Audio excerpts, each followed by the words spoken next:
Welcome back to the Nomad Hedge, everybody. In today's video, we're going to take a look at the S&P 500 and Bitcoin. The price action is looking very interesting today. So we're going to break that down for you in today's market rundown. If you haven't already, consider liking and subscribing, and let's get into the video. So let's begin by taking a look at the S&P 500, and this is the ticker symbol SPY. Now, we talked about this yesterday that the S&P has currently found some buys here, and we're still trading above this POC line, which aligns with this anchored VWAP. Now, we're still open to the idea that the S&P could also retest the 0.618 level here, and if it does so, it could likely close this open gap, and we could likely see buyers here right above this 34 EMA. And so this is going to be a critical level to watch, because any break below this could suggest the markets will begin to correct this entire move that began here in April lows. Now, if we take a look at the S&P 500 here on a weekly chart, the reason why we think that an extension is possible is that if the S&P is going to correct, it would have to maintain above this prior high here. So moving a little bit higher will give it room to correct, find support at this level, and then resume higher with a new impulse wave. However, if we begin to correct now, we could see a break of this horizontal support line, and that could mean that we could see a more or much deeper correction before we start to find buyers. And that would mean that the S&P 500 could perhaps begin to gravitate towards levels. We're looking for potential support here at the value area lows, which aligns with the anchored VWAP, and the 233 EMA, which is this orange line here. There are basically two scenarios here. Either we're going to get an extension here, or we're going to begin seeing a correction, and we could likely start to break this support line here, which has been critical for breaking towards new all-time highs. But at the same time, there's a lot of open gaps here towards the downside, and it could be good for the markets to close these imbalances before resuming higher. So it's a wait and see mode. Tomorrow could be a catalyst. We do have the Federal Reserve, and they're going to come up with some speeches, and we're going to see if there's going to be some indication perhaps if the Fed is going to begin with easing, or if they're going to maintain status quo with their rate cycle. So with that said, we're going to move on and take a look at Bitcoin and see how the price action looks over there. Switching over to BTC, and as we can see, Bitcoin is currently trading below the 55 EMA, which is this green line here, and we're currently finding support above the 89 EMA, which is this line here, the purple one.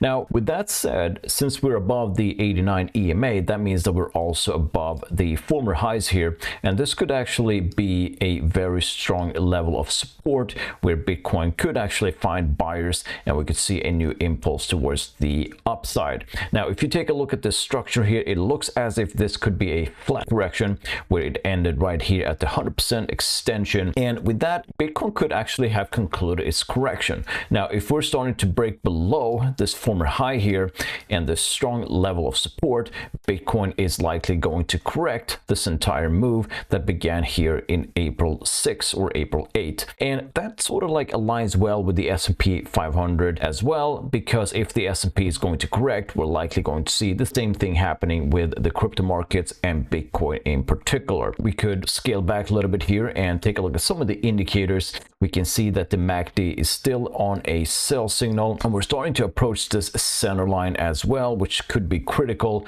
The money flow indicator has been ticking down, and we can unfortunately begin to see now the Elliott wave oscillator is ticking lower, and below that center line or zero line as well, and it's beginning to squeeze, meaning once this squeeze starts to unlock, that could potentially bring some very steep price action towards the downside, and that could obviously happen if we're starting to break below this critical area of support. But there's some good news despite all this. If we take a look at this image here, we can see that some whales are taking advantage of this dip basically, and they're starting to accumulate Bitcoin.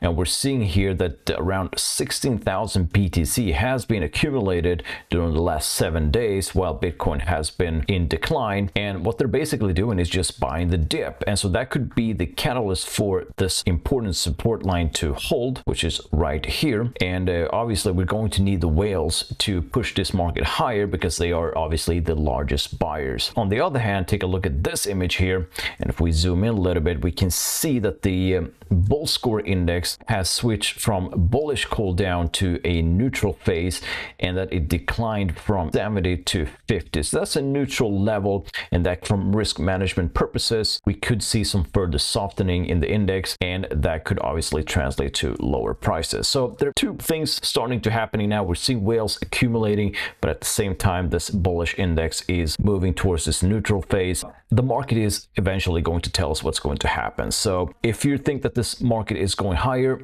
maybe you want to take advantage of buying the dip here. Or if you're not, you believe that this horizontal line, the strong support line, is going to break, well, maybe it's a good time to short it. Either way, we're looking at the S&P 500, we're looking at Bitcoin, we're looking for some correlation to see where this market is headed. One thing that I want to notice is that if we take a look at this thing on a weekly chart, and if you look what happened back here in November of 2021, we're starting to begin to see some kind of similar price action, although not exactly similar.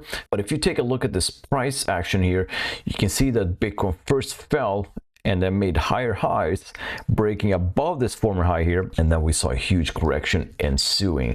Now, could we be seeing something along the line of this, where similar price structure is happening? That's a possibility, and we have to remember that the market isn't always doing the exact same thing, but it surely rhymes sometimes. So we'll keep an eye on this, and it's important to factor in that if we're starting to break some very strong support levels, one support level after the other, then this could be something that we could be seeing repeat itself in the markets.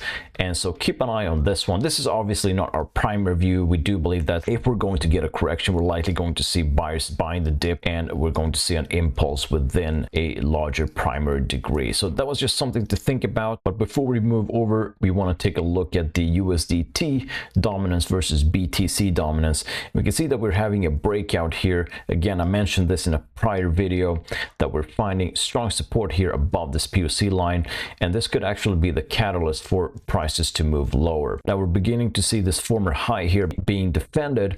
That means USDT dominance is rising here while Bitcoin is losing some ground. However, we're still below this 233 EMA, which is this one here, and that could be the most pivotal moment, because if we're starting to break above this thing, finding support and then rising, then that would give us more confirmation that we're likely going to see a much more deeper pullback than we're currently seeing. And that was a quick rundown here for the S&P 500 and BTC. If you haven't already, consider liking and subscribing. You can follow me on X. I post daily there, and I'll see you guys in the next video. Take care for now.